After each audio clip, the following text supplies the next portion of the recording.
Bueno, ¿y cómo les ha ido con la activación del correo? Si ustedes se dan cuenta, es diferente hacer las reuniones por Teams, hacerlas por Google Meet. Google Meet es una aplicación pues más pública y, y pues no tiene las ventajas de esta aplicación de Microsoft. Pero para Teams es necesario meterse como al correo y activarlo.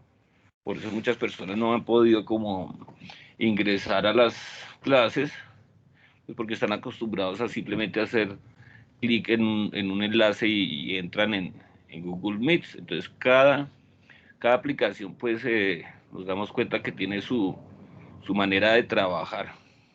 Haga de cuenta cómo funcionan los videojuegos. Cada videojuego tiene unos controles diferentes y unas interfaces diferentes, ¿cierto? Eh, yo les había prometido que íbamos a hacer hoy un quiz, pero no alcancé a hacerlo. Entonces lo compartiré en su momento en, en la clase. Lo voy a colgar en una de las clases y les comunico eh, cuando esté listo para que ustedes contesten esas preguntas.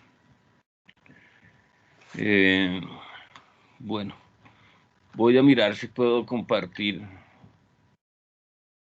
eh, el PowerPoint. Entonces, esta es la ventana y aquí está el del arte medieval. Entonces, voy a compartir, voy a hacer un ensayo con la pantalla primero, bueno, del escritorio.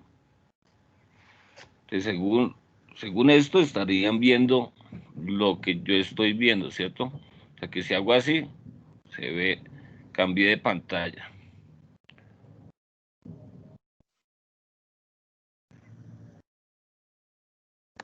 Voy a cerrar esto, voy a cerrar esto de aquí también, para que recuerden que es bueno cerrar las aplicaciones que tengan abiertas para que el alma que ha alcanzado felizmente el puerto de la eternidad. Ustedes pueden ver esto. El alfa y el omega griego son la primera y la última letra del alfabeto. Significan que Cristo es el principio y el fin de todas las cosas. El crismón puesto en una tumba indica que el difunto era cristiano. Las alegorías de la iglesia o del alma fiel son pinturas al fresco que representan una mujer con aspecto de matrona, una alegoría como madre de los fieles. ¿Vieron lo de YouTube? Es que estoy como haciendo ensayos. Entonces, por ejemplo, ahorita cambié ventanas y hice eso. ¿Ustedes ven eso? Lo que yo hago en la pantalla o... Sí, señor. ¿Sí? Cuando cambié ventana. Ah, bueno, listo. Es que como está uno adaptándose, pues nosotros también estamos en lo mismo que ustedes. Entonces, por eso también hay que estar tranquilos, ¿no? Les recuerdo que si no pudieran ver las clases, o si no pueden ver las clases por lo general, los profes estamos grabando esto y sale al final del chat. O sea, ya después de que ustedes activan el correo, pues, se meten a la invitación y pues ahí va a estar todo el material de trabajo. Después de que yo como que termine de editar esos PowerPoint, la idea es como ponerlos ahí, subirlos ahí, para que ustedes los vean. Lo mismo pues al final estarán los videos duran un tiempo ahí, ¿cierto? Pero después no salen ahí en el chat, toca buscarlos en otra aplicación que queda por aquí en aplicaciones. Ustedes ven acá, este cuadrito, ustedes hacen clic aquí y se meten a las aplicaciones. Bueno, aquí no está. Este stream. Stream es donde ustedes pueden buscar los videos si ya no salen en el chat, porque eso se vuelve como una biblioteca de los videos. Supuestamente ustedes entran en el stream y si ustedes son parte de la clase, pues ahí está. Entonces esta modalidad, la idea es que ustedes ya quedan como cursos. Yo hice estas charlas y uní los cursos. Entonces la ventaja de esto es que solo van a ingresar las personas que hacen parte del curso, ¿cierto? Porque es un correo institucional, entonces eso nos garantiza seguridad para que estemos tranquilos tanto ustedes como los profesores de que no va a haber alguien, un intruso en las reuniones, ¿cierto? O sea, que vamos a tener una privacidad y una seguridad en el transcurso de las reuniones. Más que todo por eso se usa esta aplicación, porque nos da la garantía de ser exclusivamente del uso de los grupos. En este caso, pues, los grupos fueron por grados, séptimos, octavos y novenos. Pero después la idea es que si el próximo año continuamos con esto, podríamos usar el horario que teníamos en el colegio y reunirnos por cursos las 2 horas o la hora, o por lo menos 1 hora para las clases. Que simplemente ya estarían ustedes en un salón virtual y estarían con los compañeros que son. Entonces, esa es la ventaja de tener esta aplicación. Que al principio es complicado entrar, pues hay que seguir las instrucciones. Esto de la educación virtual, uno tiene que aprender prácticamente solo, mirar tutoriales en YouTube. Un consejo es, métanse en la YouTube y busquen cómo entro, cómo hago, y van a ver muchos tutoriales de todo. Entonces, se dedica tiempo, sí, se les va a ir tiempo aprendiendo y ponen pausa y todo eso, pero ahí no va a haber un profesor que les va a decir, oiga, ponga atención. No, ustedes son los mismos que se llaman la atención y ustedes son los mismos que tienen que dedicarle tiempo a la concentrarse. Es parte de eso, de la autonomía. Yo cómo me manejo. Y ahí pues no le puede echar a la culpa a nadie. Bueno, bueno, ya entrando como en materia, voy a salirme de esta pantalla y voy a compartirlo por la aplicación de PowerPoint. Entonces voy a cerrar aquí. Ya es la 1:01. Entonces para que nos rinda el tiempo, porque ustedes saben que siempre yo hablo de harta carreta. Entonces empezamos de una vez. Y pues queda pendiente lo de las preguntas. Cuando ya lo tengo subido, ya las he ya hecho, les comparto el link. De pronto esta semana no creo porque es puras clases. Yo creo que la otra. Y pues eso vale nota. Pues vale nota para los que la necesiten. O los que quieran subir la nota. No lo voy a poner obligatorio porque la idea es que los que están rezagados alcancen a los otros. Entonces no se les olvide enviar sus trabajos pendientes que todavía se reciben. Todavía se puede recuperar la nota, se puede recuperar la materia. Entonces, estoy dejando la entrada abierta sin sala de espera porque por lo general uno está distraído y no se da cuenta de eso. Bueno, voy a apagar la cámara para que prueben mejor esto.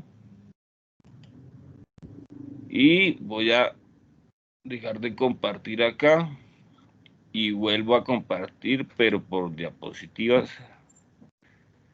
Arte medieval. ¿Está bien el sonido? ¿Si se escucha bien?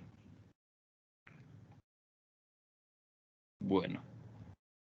Si quieren participar, levanten la manito o si tienen preguntas. Por lo general las se hacen al final de la clase. Bueno. Sí, señor. Empecemos. ¿Ustedes ven esta pantalla completa o ven una ventana? Completa, profe. Bueno, listo. Entonces, aquí empezamos con historia del arte medieval. La clase pasada vimos historia del arte clásico y antiguo, ¿cierto? Nos habíamos quedado un poco en Roma.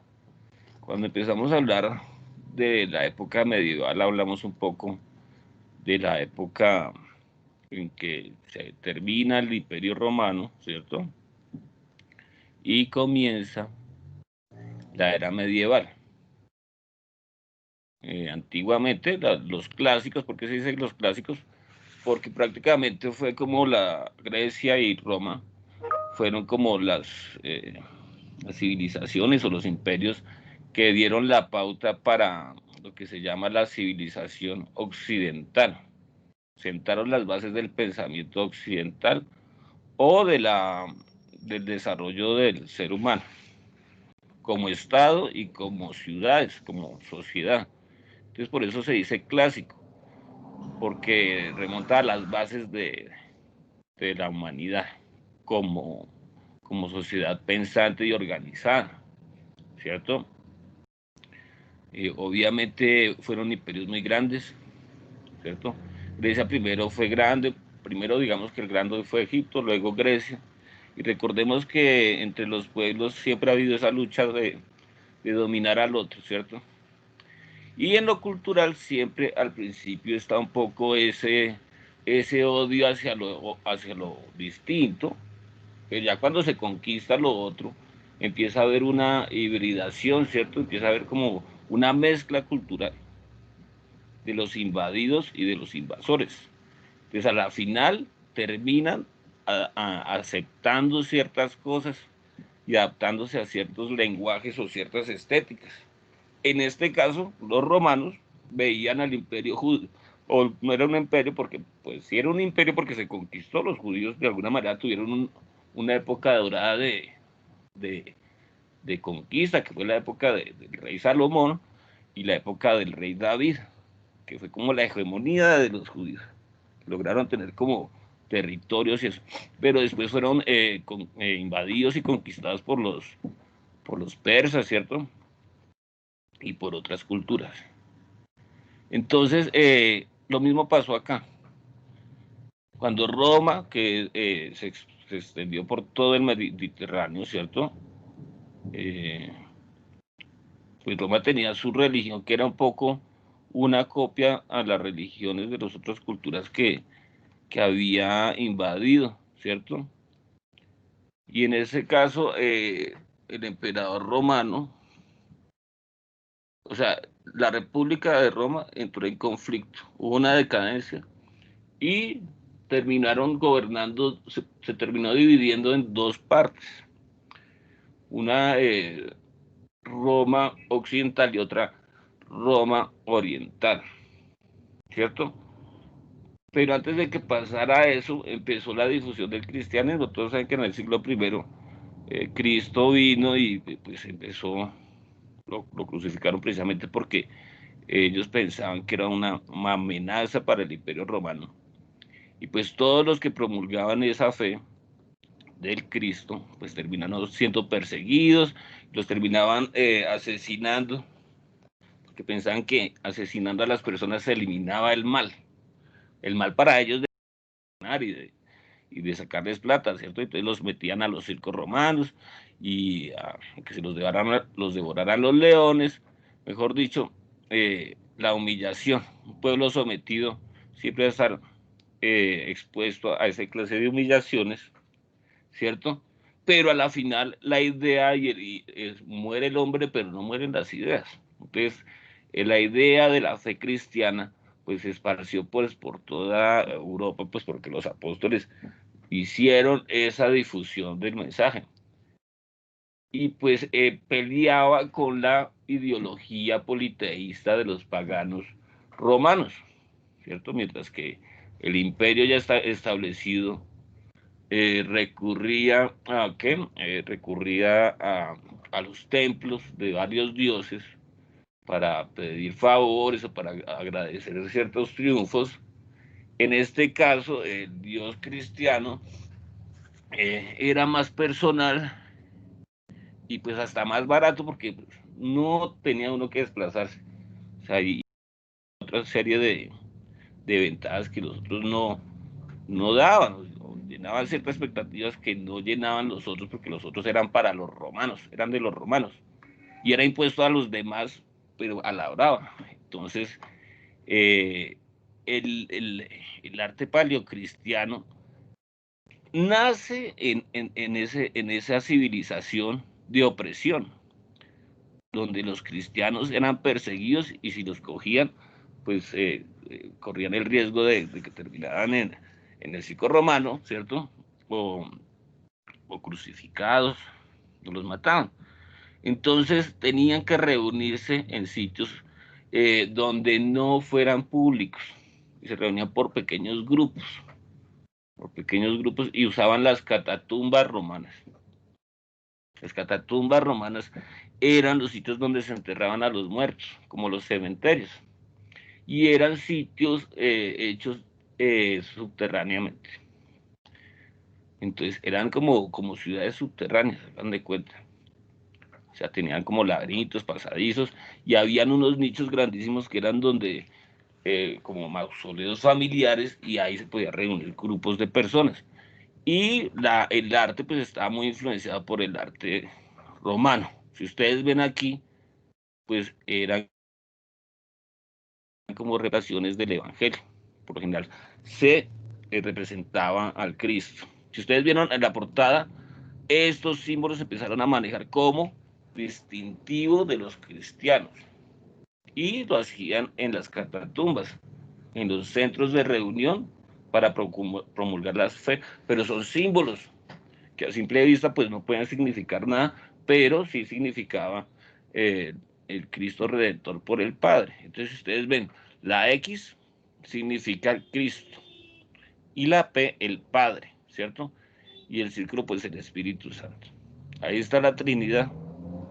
Y era una manera simbólica de identificar los espacios. Entonces el simbolismo, que son los signos, empiezan a adquirir valor. Y pues eran códigos, no todo el mundo lo sabe leer, pero si ustedes van a una iglesia ven ese símbolo y ustedes dicen, ese símbolo ya lleva mucho tiempo en la historia y pues significa la fe cristiana. O sea, ya es público, en una época no. Si ustedes ven aquí, estos templos se hacían en esos nichos de las catatumbas. Y por lo general, si ustedes ven al Cristo, pues no se parece para nada a la iconografía o a la regla o la normatividad del Cristo de ahora. Está afeitado, ¿cierto? Entonces, es rubio, o sea, tiene la tipología del romano ario, ¿cierto? O sea, la gente se imagina las cosas desde su realidad, desde su cultura.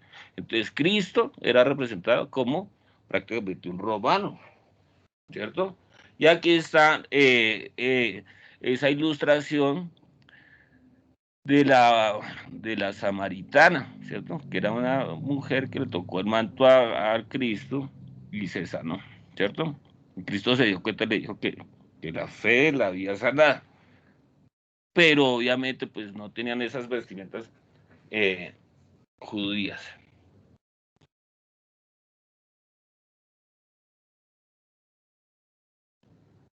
Y entonces, continuemos. Si ustedes ven, aquí hay un nicho pues con curvatura, o sea, eran como bóvedas con techo circular, ¿cierto? Y las imágenes, la representación todavía peleaba con los romanos, o sea, los artistas de alguna manera pues representaban a su arte cultural. Entonces las representaciones remiten mucho a los dioses romanos o al arte clásico. Estaba pegado a eso. Se estaba desligando de esa representación, pero todavía seguía el imperio. Todavía está el imperio romano ahí. Pero ustedes ven, son frescos y con elementos naturalistas de lo cotidiano, de flores, ¿cierto? Y también remitiéndose un poco a los mitos, como que se empezó a fusionar la iconografía o el panteón cristiano, que son las figuras importantes del Evangelio, con la mitología romana, o sea, como que habían unas ciertas similitudes entre Hércules y el Cristo, como que a veces lo funcionaban o ellos lo veían, o entre Dionisio y Cristo, porque también Dionisio tenían cierta similitud de orígenes, tenían unas historias un poco parecidas. Dionisio era el dios del vino y el Cristo, pues el vino representaba la sangre del Cristo, entonces muchas veces usaban esas analogías para representar e ilustrar lo de Cristo. Pero si ustedes ven, las figuras son naturalistas y todavía tienen algo de movimiento, pero empieza un poco a volverse rígida las cosas, o sea, ya es no son con presupuestos del emperador, sino que son recursos propios, o sea que la ostentación es mínima, es precaria esa pintura, ¿cierto? Porque es de un deseo de querer representar algo, pero de una manera prohibida, podríamos decir que era como grafitis, porque están hechos en sitios que nadie los veía y están hechos muy rústicamente, pero de todas maneras tienen elementos romanos, como el naturalismo y el realismo de las figuras, un poco de perspectiva uno ve aquí. O sea, las cabezas en primer plano grandes y a medida que se alejan más pequeñas. Hay todavía esos elementos del arte clásico, realista y naturalista, ¿cierto? Los pigmentos muy sencillos. Representaciones del Evangelio, ¿no? Entonces, podríamos decir que esta es la última cena, ¿cierto? La Pascua, todo lo que ocurrió ahí, pero de todas maneras era representado como si fueran las festividades de Dionisio. Entonces, ese era el referente entre ellos, cómo entender algo que ocurría en otro lado, pero con las formas que ellos tenían. Entonces, es como a nosotros ahora en la modernidad, celebrar la Navidad acá y otra cosa es como la celebran en Estados Unidos y uno imaginarse cómo será eso allá, con nieve, con otro tipo de cosas. Aquí pues no neva, ¿cierto? Entonces, esos eran los elementos de las catatumbas, pero esos eran nichos, haga de cuenta, muy pequeños, porque era donde enterraban los muertos. Diferente a esas cosas ostentosas de los templos romanos o griegos que eran hechos en piedra, que eran de todas maneras al aire libre. Esto era ya más clandestino, pero servía para que se reunieran personas. Entonces, si ustedes ven estos nichos, pues aquí es donde la gente se sentaba más o menos, entonces eran reuniones muy pequeñas, obviamente a veces de estas catatumbas que eran como cuevas, ahí sí nos volvemos al arte rupestre, terminan iluminadas por antorchas, por velas, pero miren la decoración, de todas maneras sigue siendo un referente en las vestiduras, ¿cierto? En lo geométrico y en las proporciones, muy clásico, muy romano, o sea, la estética sigue siendo romana. Pues porque ustedes ven que los judíos de alguna manera no adoran imágenes. Si ustedes ven la cultura judía, ellos adoraban era el tabernáculo que era y el arca de Cristo, el arca de la alianza, ¿cierto? El arca de la alianza, no es el arca de Cristo, sino el arca de la alianza, que era antes de Cristo, que fue lo que andaba Moisés, que eso lo podía ver el sacerdote. O sea, ellos no tenían representaciones de figuras humanas, ellos no manejaban una estética artística religiosa. Ellos eran como unos símbolos, pero no representaban ni a Moisés ni a nada de eso. De alguna manera ellos no creían en eso, porque en la Biblia decía que no podían adorar ningún ídolo. Y como ellos eran como nómadas, entonces iban a Babilonia, entonces los castigaba a Dios porque entonces allá adoraban a Baal y ellos se pegaron a adorar a Baal. Si se acuerdan un poco de la Semana Santa que siempre ponen esas películas, ahí está eso. Pero cuando se vuelven los romanos los que adaptan eso, pues ellos tienen esa costumbre y pues empieza a ver esa hibridación. Esa es una de las características de esto. Aquí tenemos al emperador Constantino, que era el emperador de la Roma oriental, porque la occidental, que queda en Roma, terminó siendo invadida por los por los bárbaros nórdicos, los vikingos y todos, y los hunos, y todos ellos volvieron nada Roma occidental. Prácticamente se la repartieron entre los bárbaros, ¿cierto? Constantino sí siguió manteniendo su imperio en Constantinopla, que ahora es Estambul, que es Europa Oriental, ¿cierto? Llegando a Turquía, llegando por Israel.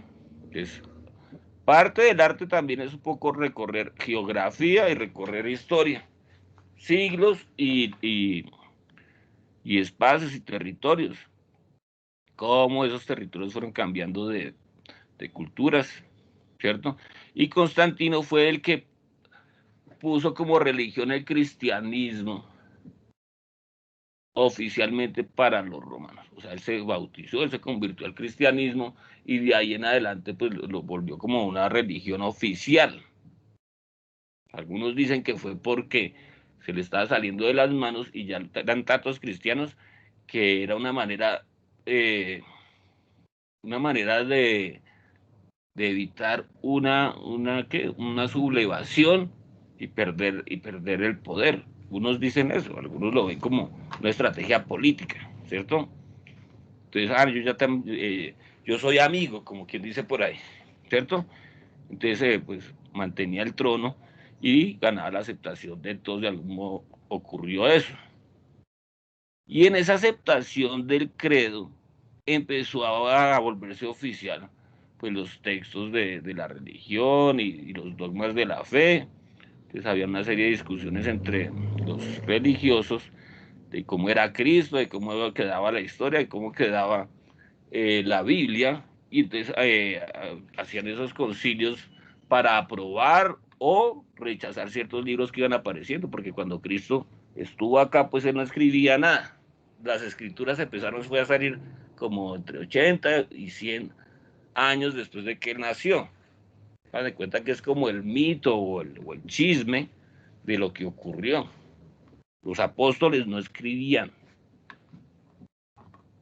esos escritos los escribieron griegos que los escucharon a ellos y entonces ahí vienen esos concilios y empiezan a decir que era cierto y que era no, porque había mucha gente que podía coger ese dogma e interpretarlo como se le diera la gana. Entonces habían cosas que se contradecían y pues ellos aprobaban eso. Y a partir de eso, pues empezaban a representar las cosas religiosas del catolicismo. Pero si ustedes ven acá, el paleocristiano todavía tiene esos elementos romanos de talla en piedra, por ejemplo acá el retrato de Constantino, pues es una talla en mármol, ¿cierto? Entonces ese es paleocristiano, el comienzo del cristianismo, cómo se oficializó ese cristianismo, ¿cierto? Y cómo empezó el arte a visibilizarse. Esto ya es público, no es una catatumba, y pues esto ya tiene más dinerito e inversión, ¿cierto? Porque por lo general los reyes siempre invertían y cogían y hacían su propaganda. Haga de cuenta como los noticieros de ahora, que hablan bien de ellos, nunca van a hablar mal de ellos, ¿cierto? Pero entonces esa era la manera de ellos difundir su imagen de una manera positiva. Esos trabajos lo hacían los artistas y los que les decía la clase anterior, cada bloquecito de esos valía un jurgo de plata porque tocaba traerlo de yo no sé dónde, de Italia, de las canteras italianas allá cerca de Florencia. Imagínense, y traerlos, ¿por qué? Por las calzadas que ellos mismos ya tenían fabricados. ¿Cuánto se demoraba ese viaje en traer eso? Hasta Constantinopla. ¿Mm? Pero era un imperio y de eso se trataba, coger la plata que le roban a todo el mundo y usarla para el beneficio propio, para hacerse su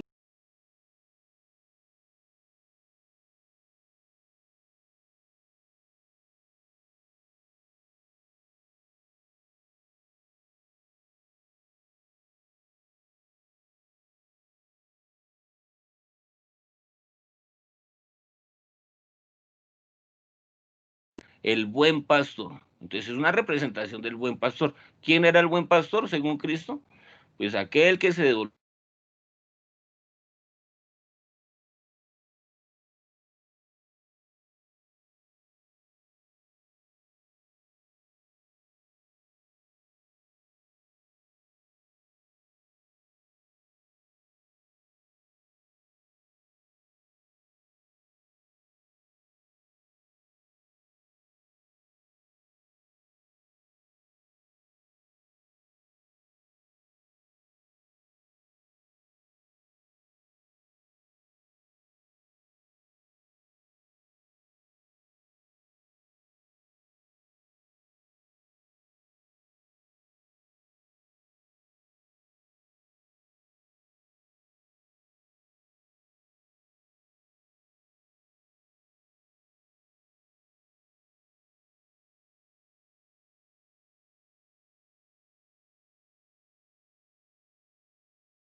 Aló. Bueno, hubo como un problema ahí de conexión.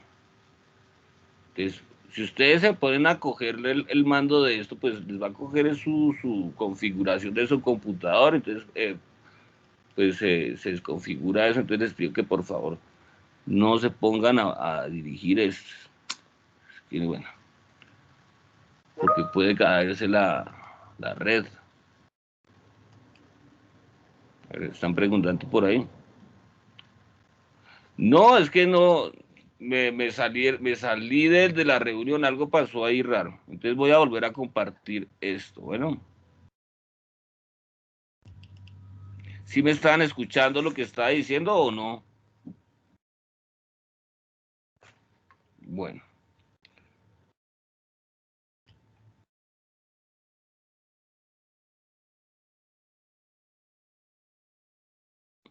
Dice que no se puede compartir cosas. Ah, de pronto porque cerré la aplicación. Entonces esperen un momento.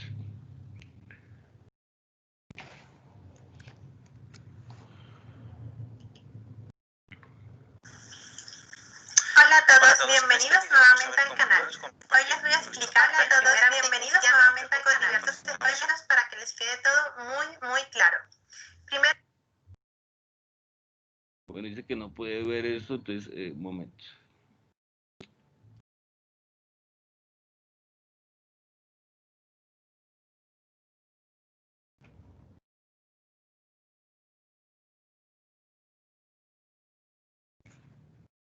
Entonces, esperemos a que cargue.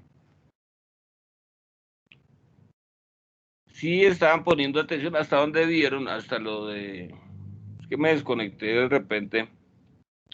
Dice que no se puede... Que se eliminó. Profe, es que nosotros acabamos de llegar y pues no sabemos de lo que usted está Bueno, hablando. fueron los que me desconectaron, por lo visto. Entonces esperen un momento porque se me tocó como salirme y me toca volverme a entrar. Bueno, esperen un momentico, por favor. Listo, profe. Bueno, profe. Y por favor cierren ese micrófono, si no me quitan es como... Jorge, están controlando ustedes la reunión, entonces si su equipo es malo, pues me desconectan a mí. Ojo. Una actual... acá. Ahí está grabando. Bueno. Vamos a intentarlo otra vez.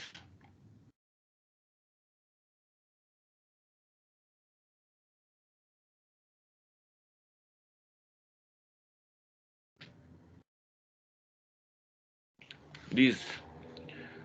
Sí, me había salido de la reunión. Entonces, alguien cuando se pone a mover las diapositivas prácticamente está tomando la batuta. Entonces, creo que la otra gente es la que está viendo eso. Entonces, voy a bloquear eso. No puede mover eso. Bueno, estamos hablando un poco de las influencias. Ahí sí están viendo ¿Están viendo esto o no? ¿Están viendo la pantalla completa? Profe, está cargando. Sí, señor. Bueno. Entonces estamos viendo lo que hacían en las catatumbas, ¿cierto? En los frescos, en la técnica del fresco, cómo mostraban los evangelios, pero cómo mostraban a Jesús de una manera helénica, ¿cierto? O alejandrina, que Alejandro Magno era el de Grecia y helénica quiere decir un poco de, pues, también de Grecia, pero de la parte de la época romana. Era mono, cabello corto y tez blanca. La gente representaba a Cristo pues como era su cultura. Aquí podríamos decir que aquí está yendo a donde Lázaro, podría aparecer esa representación. Aquí veíamos un poco la última cena, como pintaban la última cena, parecido a las fiestas dionisíacas que hacían los romanos, ¿cierto? Y pues estamos aquí en Constantino, que es una escultura hecha en mármol, estamos hablando de eso, de la iconografía clásica. Cómo persistían los cánones romanos clásicos en esta época del paleocristiano. Si uno ve esto sin contextos evangélicos, pues uno no piensa que esto sea del cristianismo como tal. Más griegos tienen esa tendencia. Por eso el comienzo del cristianismo, el paleocristiano. Y recordemos que los romanos eran muy buenos haciendo los mosaicos. ¿Se acuerdan que en el séptimo hacíamos ejercicios del mosaico? Pues bueno, estos son ejemplos del mosaico romano, que estas eran cerámicas hechas en color y pues distribuidas y pegadas con argamasa, ¿cierto? Con cemento blanco. ¿Cómo tenían que distribuir los azulejos de diferentes tonos para construir el volumen de las... Pero sigue siendo un mosaico romano, pero aquí ya empieza a verse ese maestro de Jesús como ya se perfila en los tipos de ahora. Entonces uno puede ver la evolución en el paleocristiano, porque el paleocristiano aborda siempre como 3 siglos. De todas maneras, si hablamos de estilos, quiere decir que hay como un principio y un ocaso. De modas, recuerden que hablamos un poco del arte como tendencia o moda o estilos del manejo de una imagen. Entonces, mientras que se estaba perfilando ese catolicismo romano, por decirlo de algún modo, oficial, ¿cierto? O sea, que ya el Estado lo financiaba. Ya no estaban en las ultratumbas, sino que ya era público. Entonces, las bóvedas que usaban para los dioses paganos, pues se volvían ya templos cristianos. Se adaptaron a los templos cristianos. Entonces, en vez de tener imágenes paganas, pues tenían imágenes de Cristo y sus apóstoles. Y simbolismo. Entonces Cristo siempre estaba simbolizado por el pescado. Ustedes ven ese pescado que ponen en los autos, pues de aquí viene eso.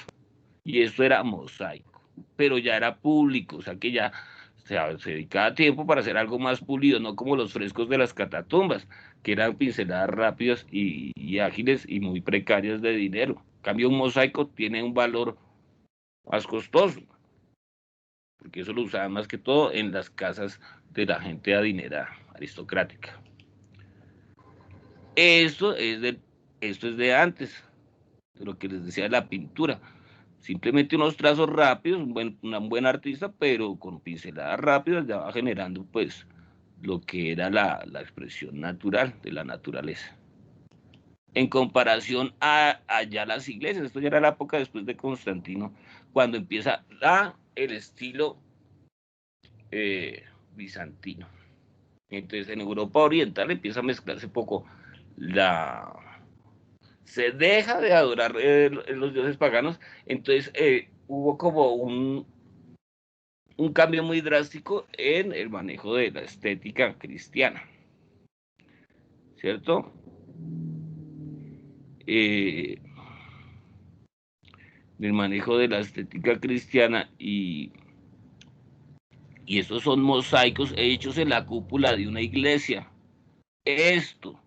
Entonces ya eso ya no era otra cosa, porque entonces ¿cuánto dinero se invertía en hacer esta cúpula o en hacer esa clase de iglesias y de bóvedas ya cruzadas con dos bóvedas cruzadas? O sea que los planos se hacían una forma de una cruz vista desde el aire.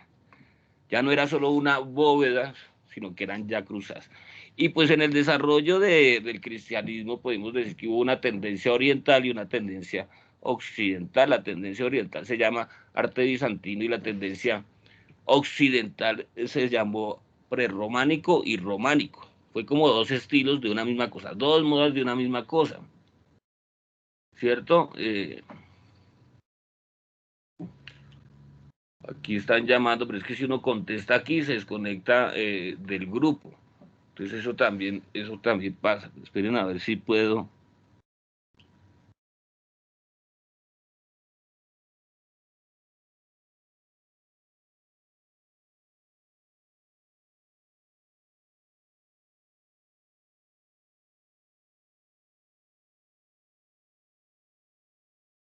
Dudar.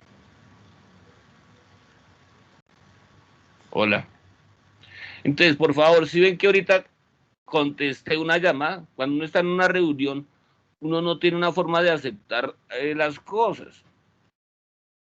¿Por qué? Porque si uno acepta, por ejemplo, la gente no se metió por el link, si uno acepta una llamada, pues se sale de aquí de la reunión y se mete a la otra. O sea que No hay una manera de aceptar, sino que ustedes se tienen que meter por el link y activar ese correo. Si no lo hacen de esa manera, pues no entran a la clase. La clase ustedes ya tienen autorización, pero si entran por el modo que es.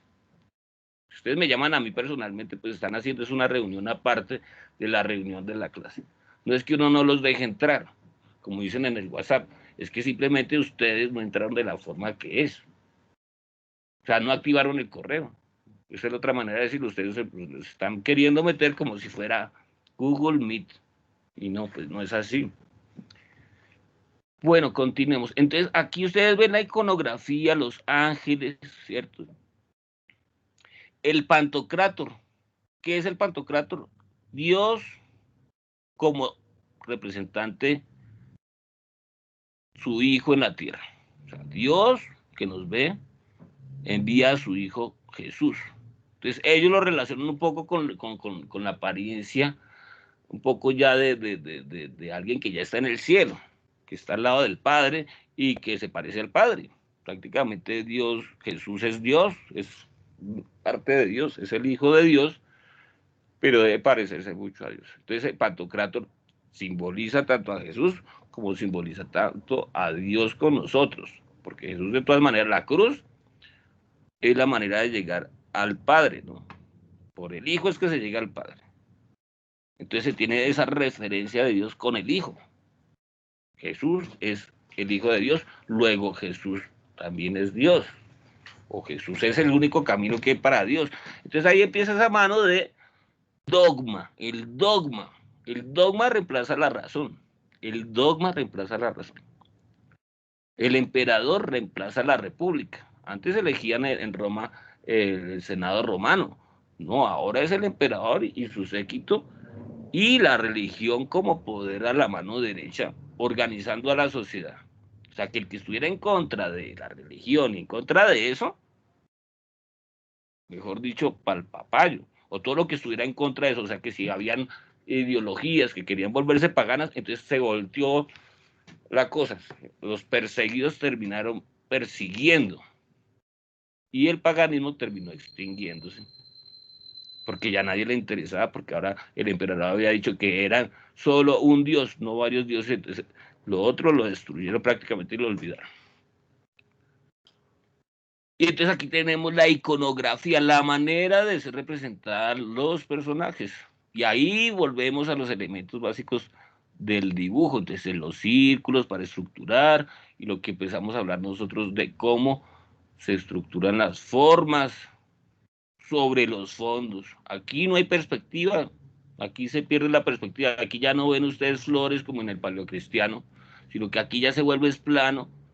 Los colores planos, ¿qué quiere decir? Es que no se ven volúmenes, sino prácticamente todo es de un solo tono, ¿cierto? Y habían reglas para representar a la iconografía cristiana, a Cristo y a la Virgen María, y tenían normas para que fuera un círculo, y en el centro del círculo sí está la aureola, ¿cierto? O el numen, y ahí en el centro estaba la cabeza de los santos o del Cristo. Y aquí están los mosaicos con esa iconografía, pero si ustedes ven aquí es como si hubiera un círculo alrededor de esa cara. Lo mismo acá, aquí lo ven, y esta era la Justiniano, la coronación de Justiniano, un emperador de allá de Bizancio.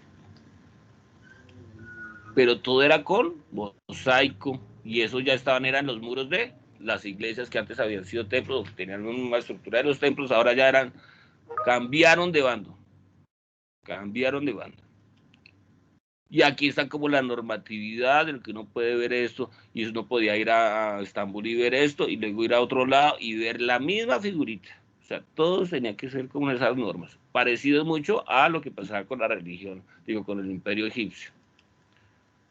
Las proporciones que debían mantenerse en las formas. Entonces la medición y la matemática, la geometría, pues siempre está ahí como una manera de seguir unas reglas de juego, ¿cierto? Unas reglas del juego, de hablar un mismo lenguaje técnico entre artistas. O sea, que no respetaba estas normas, pues estaba mal, estaba fuera de onda, fuera de moda, ¿cierto? Y aquí vemos representaciones del Cristo y representaciones de la Virgen. Pero de una manera se relacionaba. Bueno, y me están diciendo que no pueden ver lo que están compartiendo. ¿Ustedes no ven nada?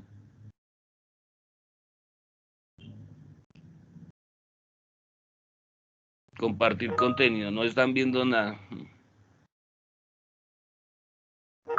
¿Sí están viendo nada? Yo sí. Pues por ahí se están viendo.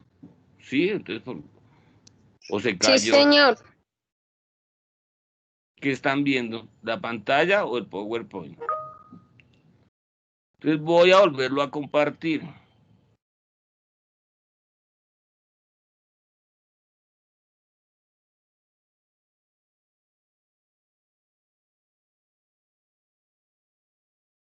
Ahí sí lo están viendo.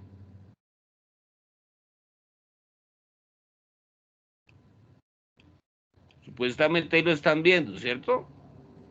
Sí, Sí, señor. Ah, bueno. ¿Quién era el que está preguntando? Ahí Diney B.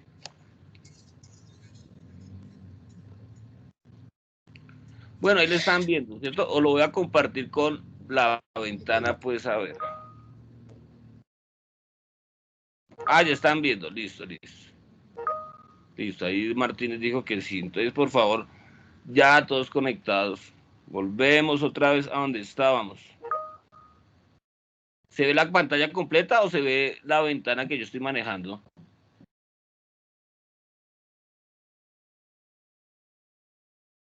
Bueno, ya lo habíamos visto.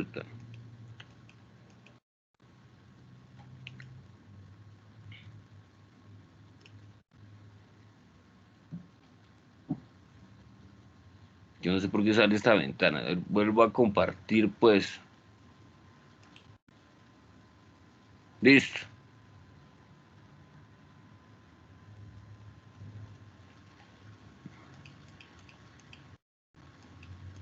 Estábamos por acá. Bueno, entonces esta era la manera pictórica de representar toda la iconografía de los evangelios y también lo del emperador. Entonces el emperador también hacía su propaganda y pues hacía su difusión de sus logros. Aquí está la iconografía de las proporciones y aquí mostrábamos cómo representaban a la Virgen y cómo representaban al Cristo, pero la Virgen tiene mucho que ver con Afrodita, con, sí, o con las diosas, o por ejemplo Atenea.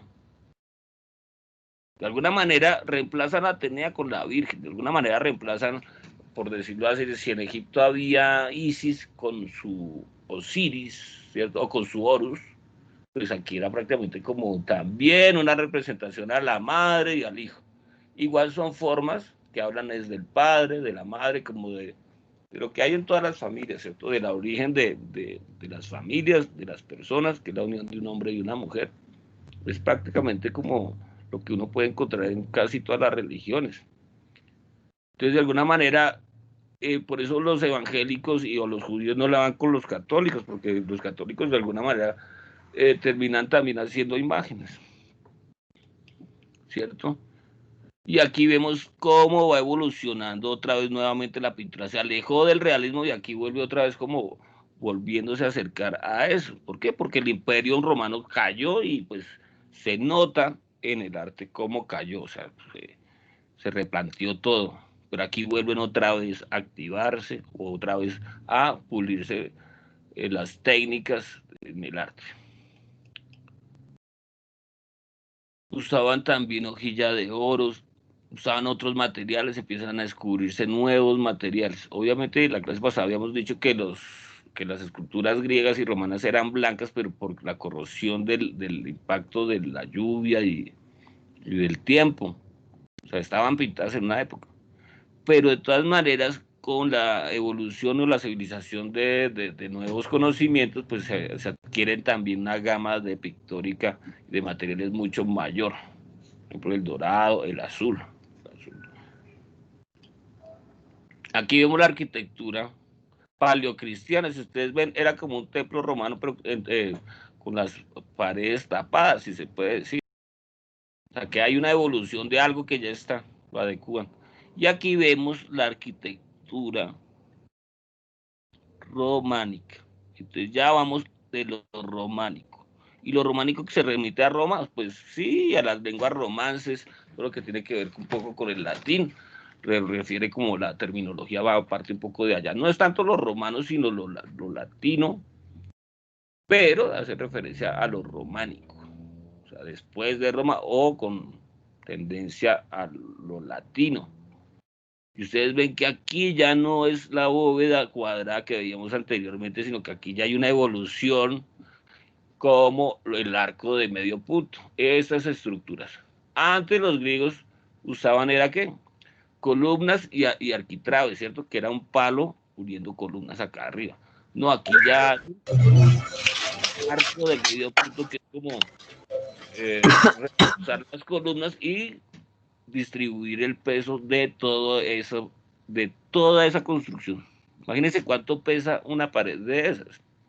Entonces con el arquitrabe lo que pasa es que se fracturaba y no aguantaba el peso que sostenía. Con los arcos ese peso se distribuye en las columnas, pues es un avance tecnológico. Y pues estaba la plata que era una nave central y otra nave lateral haciendo la cruz desde arriba. Como ustedes entran a las iglesias, hay una nave central y ustedes ven que llegando al altar hay como dos nichos al lado y lado, que es la parte que hace como los brazos de la cruz, ¿cierto? Y se llenan con otros espacios, con otros nichos, ¿cierto? Y ahí se ven como las partes de esto. Entonces, de todas maneras, como era hecho en piedra y eran las paredes tapadas, pues prácticamente usted entraba ahí y era muy oscuro. Usted puede ver algo como de ese estilo y un poco el barroco se parece un poco en eso a este estilo, que es muy oscuro. Por ejemplo, las catedrales que están ahí, la catedral que está ahí al lado, o la capilla que está al lado del Palacio de Nariño es así como oscurita. Las ventanas pequeñitas y muy robustos, ¿no? También se empezó a hacer como capiteles y a hacer como tallas de representaciones. Aquí ven al Pantocrátor y a los 4 evangelistas, que supuestamente son los que escribieron los evangelios, ¿cierto? Marcos es representado por lo general como el león, Marcos. Lucas es representado como el toro, San Lucas. San Mateo es representado como el ángel y San Juan como el águila. Entonces, si ustedes ven, la simbología es clave. Entonces, si ustedes entran en una iglesia, pues ustedes ya saben cuál apóstol, cuál santo es cada animal, pero cada animal tiene una simbología de los 4 evangelistas, los que escribieron el Nuevo Testamento. También empiezan a hacer tallas en los capiteles, que es la parte de arriba de las columnas de las estructuras. Empiezan a hacer como tallas y sobre todo tallas de la cultura del lugar. O sea, la fe era cristiana, pero en cada pueblo había una historia de un santo que murió, hizo un milagro, entonces todo eso, o también de mitos del lugar, y esas cosas se mezclan con lo religioso y lo proyectaban acá, la imagen, como la imaginación del pueblo es que ha proyectado de una manera paralela a los de los evangelios.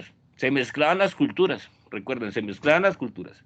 Por ejemplo, lo del pesebre no lo dice en ningún evangelio, eso fue una imposición de otra religión, creo que de la egipcia, y de costumbres que tenían los sitios, porque recordemos que eso fue todo el Mediterráneo, África, Europa, Asia, cada quien mezclaba y lo combinaba con su cultura.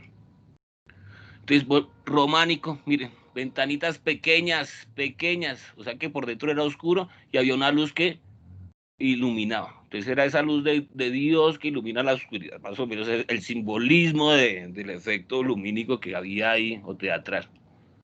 Las columnas, entonces, compuestas, si ustedes ven compuestas, de varias columnas, 1, 2, 3, 4 columnas en una sola, ¿cierto? Capiteles de diferentes formas, los arcos de medio punto, ¿cierto? Paredes robustas, ventanas pequeñas, románico, recuerden. Esto es el tímpano de una puerta de una catedral y aquí ustedes ven a los 4 evangelistas, ¿cierto? San Marcos el león, San Lucas el toro, San Mateo el ángel y San Juan el águila. Y el Pantocrátor acá, ¿no? Cristo, o el Dios supremo. Y también en los arcos de los tímpanos estaban también representados dos castigos en el infierno hacia el hombre. Los monstruos también eran creación de Dios, pues para castigar las almas que se portaron mal. De alguna manera tienen ese trabajo y pues también lo representan en las iglesias también para motivar a los creyentes, ¿no? A dar sus donaciones. Entonces, si no da la donación, mire lo que le esperaba. Más o menos era la cosa. Y también vemos aquí a los apóstoles que los hacían también en las columnas, ¿cierto? Los representaban como las cariátides de griegas. Las personas haciendo parte de columnas sosteniendo eso. La torre de Pisa. Que la torre de Pisa empezaron a construirla recto, pero empezó a hacer el piso y entonces ellos trataron de como de arreglarla y pues terminó como una arquitectura muy rara, porque por ejemplo aquí esta parte es más bajita que esta de acá. Ellos querían como rectificar ese suelo y terminó, fue una arquitectura muy extraña, como ladeada, ¿no? Entonces, una parte la construyeron primero, que fue esta parte, y se fue por este lado. Esto querían rectificarlo y se siguió yendo. Y entonces, si ustedes ven, está como curva un poquito, pero para este lado, pero está inclinada. Parece inclinada. Y está inclinada, de hecho, un poquito. Continuemos. Y después de esto viene lo que es el gótico. No, esto es del románico también, pero esta es la parte de la pintura, pero del lado europeo occidental. Europa occidental es diferente a los mosaicos de Europa oriental, ¿cierto? Si se dan cuenta. Prácticamente la iconografía es parecida, pero los materiales son diferentes y las técnicas son diferentes, ¿cierto? Aquí usan más el fresco, procuran tener la misma iconografía, pero aquí son diferentes, la cultura es diferente, es del otro lado del imperio, del lado de España, del lado de Francia. La otra que estábamos viendo era del lado de Yugoslavia, ¿cierto? Cerca a Turquía, cerca a Medio Oriente, de Israel. Es diferente la estética. Y eso es del lado europeo más que todo. Esta es la iconografía románica, pero la románica es prácticamente la bizantina contrapuesta. O sea, la bizantina es como el arte de Europa oriental y la románica es de Europa occidental, por decirlo de algún modo. Pero de todas maneras tienen semejanzas, sí. Miren que lo que les decía, la iconografía decía, ay, toca hacerlo así, así, pero ellos lo hacían a su modo europeo occidental. Entonces, ¿que se parecían? Sí, no. Entonces, arte gótico. El arte gótico, pues, hubo unos avances arquitectónicos que permitieron hacer los ventanales más grandes y pues empezó a manejar el vidrio de colores. Ya a dibujar el vidrio translúcido y aprovechar la luz como lenguaje de Dios. Aquí vemos catedrales más altas, con grandes vitrales de tonos que comunicaban la luz celestial. Eso generaba un efecto en el asistente, pues, de inmensidad, ¿no?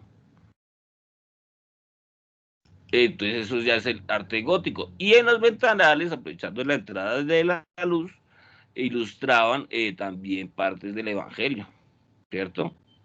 También se ilustraban partes del Evangelio. A Jesucristo, un poco el Pantocrátor sigue ahí, si ustedes se dan cuenta es como la misma idea de lo mismo, pero obviamente ya ha evolucionado. Entonces uno ve ese desarrollo, así hubiera reglas, de todas maneras se veía un avance en la técnica, por ejemplo el vitral. ¿Por qué? Porque la arquitectura, esto ya era al final del gótico, ya era casi volviendo otra vez al arte clásico griego, en lo que eran texturas, volúmenes, ¿cierto? Los volúmenes, si ustedes se miran el inicio, aquí los volúmenes no hay, casi planos. Cuando hablamos de volúmenes es que se siente como la textura de las cosas, la luz y la sombra. Acuérdense que había una pregunta en las guías que era el volumen que lo genera, la luz y la sombra. Miren, así era el plano de una iglesia gótica. Estos arbotantes que están aquí, contrafuertes y arbotantes, era lo que permitía que quitarle la robustosidad de la iglesia románica. Les permitió hacer los vitrales. Este avance arquitectónico, estas columnas, estos arcos aquí. Entonces, arbotantes y contrafuertes, se llama eso. Los rosetones son esto que está en el centro, que usaban como vitrales, se llaman rosetones. Pues estas son las fachadas de las catedrales góticas. ¿Listo? Las gárgolas también eran adornos, si ustedes ven son demonios que están ahí como vigilando, que representan lo que está fuera de la casa de Dios, ¿no? Los peligros que acechan al hombre constantemente y que lo hacen caer en el pecado, por decirlo de algún modo. Y por lo general servía para echar el agua de las lluvias. Entonces eso genera como si estuvieran escupiendo. Y pues aquí están varias cosas. También la reflexión del demonio de pronto por haberse rebelado contra el Dios, porque también, mejor dicho, pues, por eso fue que quedaron feitos. La diferencia de las columnas con nervaduras y arcos cruzados de media punta. O sea, de media punta es como ojival. Pero es la evolución de los arcos. Y la pintura, si ustedes ven aquí, al principio del gótico, no había perspectiva, o no era una perspectiva porque el punto de fuga aquí, si ustedes lo proyectan, queda hacia adelante, no hacia atrás. O sea que no había perspectiva. Estaban volviendo a descubrir la perspectiva, ¿cierto? No había, no había planos, o sea, no había línea del horizonte, era simplemente el primer plano y ya. Y pues las modas, lo que les decía de la representación de cómo se vestían en la época, cómo era un poco la arquitectura, la descriptiva de los detalles de la moda. Los avances de azules, de dorados, se usaba mucho la hojilla de oro, la pintura se usaba para decorar los retablos que decoraban en las iglesias, y eso ya es como el avance de la pintura final del gótico, ¿cierto? Que ya empieza el realismo, y recuerden que después del gótico viene el renacimiento. Retablos que eran para adorar eso, pero aquí ya se ve perspectiva, aquí hay una línea del horizonte, hay planos de profundidad porque cada montañita se va alejando y se va volviendo más pequeña, ¿cierto? Las proporciones pues están mejor manejadas, hay volumen, hay movimiento en los cuerpos de las personas, ¿cierto? Hay luz, hay sombra, prácticamente vuelven a retomar los elementos clásicos.